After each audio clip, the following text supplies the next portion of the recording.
जय हिंद दोस्तों, और एक बार फिर से स्वागत करता हूं आप सभी का आपके आज के इस वीडियो में। और आज का ये वीडियो है मनी व्यू के काला सच। मनी व्यू का क्या काला सच है, क्यों मनी व्यू का आपको लोन पेमेंट करना चाहिए कि नहीं करना चाहिए, और अगर आप किसी मुसीबत में फंस जाते हैं जिस कारण से आप पेमेंट करना चाहते हैं लेकिन पेमेंट कर नहीं पा रहे, तो ऐसे कंडीशन में फिर आपको क्या करना है ताकि ये जो मनी व्यू एप्लीकेशन वाले हैं ये आपके ऊपर कोई एक्शन ना लें और ना ही आपको परेशान करें। मेरे सामने एक नोटिस भी है जो मनी व्यू की तरफ से लोगों को भेजा जा रहा है, काफ़ी ये सर्कुलेट हो रहा है। तो मुझे भी आया था ये नोटिस कि क्या हो सकता है इस नोटिस के बारे में बताने के लिए। तो मैंने अपनी तरफ से पूरी कोशिश की हेल्प करने की, और इस वीडियो में आप सभी को जानकारी मिल जाएगी कि क्या आपको स्टेप्स लेने हैं अगर आप मनी व्यू एप्लीकेशन से लोन ले लेते हैं।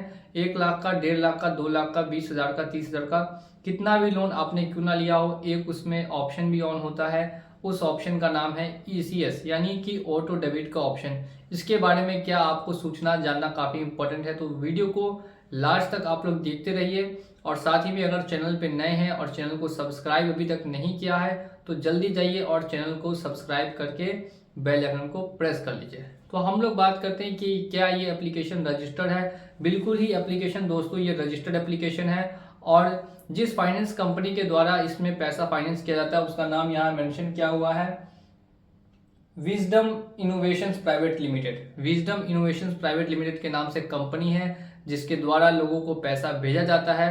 अब हम लोग बात करते हैं कि जैसे यहाँ पे अमाउंट जो डिफॉल्ट हुआ है वो लगभग 1 लाख से ज़्यादा का अमाउंट है, सम ऑफ 1,50,000 यानी कि 1.5 लाख रुपए का अमाउंट है और 8 महीने से अभी ड्यू है।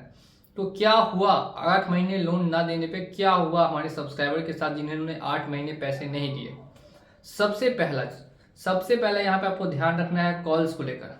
कॉल आपको लगातार आएंगे, आते ही रहेंगे, कॉल्स आना बंद नहीं होते हैं। और कब स्टार्टिंग में तो कॉल्स ज़्यादा आएंगे, लेकिन अगर आप कॉल्स इग्नोर करते रहेंगे तो फिर कॉल्स आपको आना कम हो जाएंगे। कितने कम होंगे, तो पर डे 30 कॉल आती है तो फिर पर डे 5 कॉल, फिर पर डे 2 कॉल। इस तरीके से जो आपका रजिस्टर्ड नंबर है उस पर हर दिन कुछ ना कुछ होता रहेगा, कॉल्स जो है वो आते रहेंगे। ठीक है, नेक्स्ट हम लोग बात करते हैं कि 8 महीने तक इन्होंने पेमेंट नहीं किया तो क्या रिकवरी एजेंट घर आए। इससे पहले बात करते हैं इन नोटिस के बारे में जो बार बार कंपनी भेजती है और बोलती है कि पैसा पेमेंट करने के लिए, नहीं तो आपके ऊपर सेक्शन 420, सेक्शन 406, सेक्शन 138, सेक्शन 25 और भी कई सेक्शंस लागू होंगे।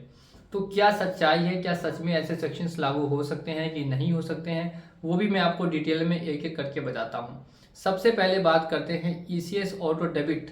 ऑटो डेबिट ऑप्शन आपने ऑन कर रखा है, आपने उनको परमिशंस अलाउ की है और वो आपके अकाउंट से ऑटोमेटिक पैसा डेबिट करते हैं। एक बात का आपको ध्यान रखना है कि अगर आप पेमेंट है आपके पास तो करके जरूर छुटकारा पा लें, और अगर नहीं है तो ध्यान से सुनते रहें। जो आपने ऑटो डेबिट का ऑप्शन यहाँ पे ऑन करके रखा है उस ऑटो डेबिट के ऑप्शन को आपको बंद नहीं करना। फिर से सुन लीजिए, ऑटो डेबिट का ऑप्शन आपका बंद होगा भी नहीं और आपको बंद करना भी नहीं है। फिर आपको क्या करना है, तो जिस बैंक का अकाउंट का आपने दिया है ऑटो डेबिट, उस अकाउंट में किसी भी तरीके की ट्रांजैक्शन साल 2 साल 3 साल नहीं करते हैं तो बैंक वाले आपका अकाउंट पहले फ्रीज करेंगे और फिर अपने आप ऑटोमेटिक बंद कर देंगे।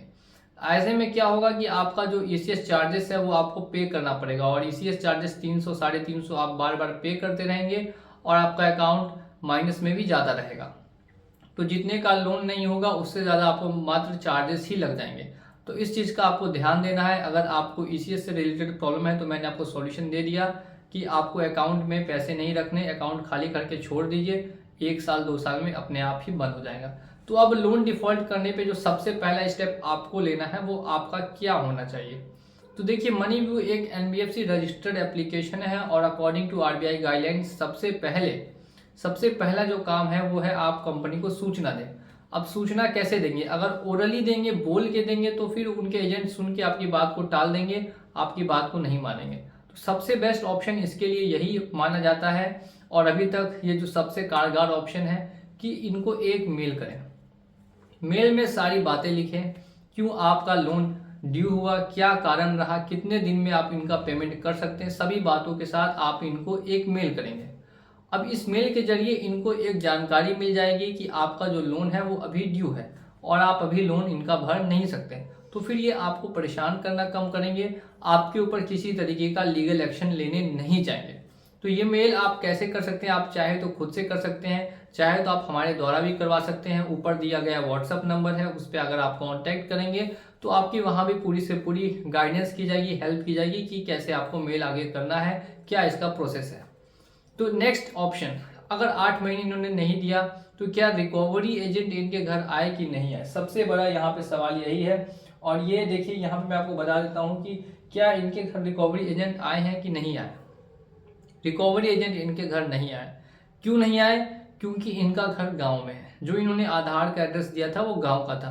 तो अगर आपका भी आधार का एड्रेस गांव का होगा, विलेज का होगा, तो रिकवरी एजेंट ज़्यादातर यही चांसेस है कि आपके गांव तक नहीं पहुंच पाएंगे। गांव में किसी भी रिकवरी का ऑफिस नहीं होता बना हुआ, तो वहां इनको पहुंचने में दिक्कत होती है, वहां तक ये नहीं पहुंच पाते।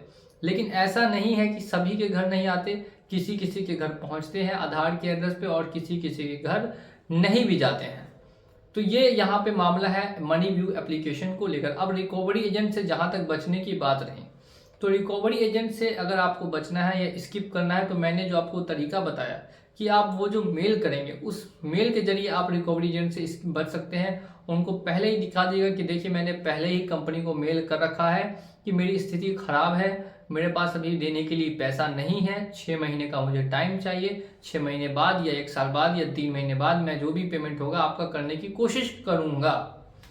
अब अगर हुआ तो करूंगा, नहीं हुआ तो कहाँ से करूंगा, जब पैसा ही नहीं हो तो पेमेंट कहाँ से होगी, नहीं हो पाएगी। फिर मैं बाद में आगे और कंपनी को बताऊंगा कि मुझे और लेट होगा।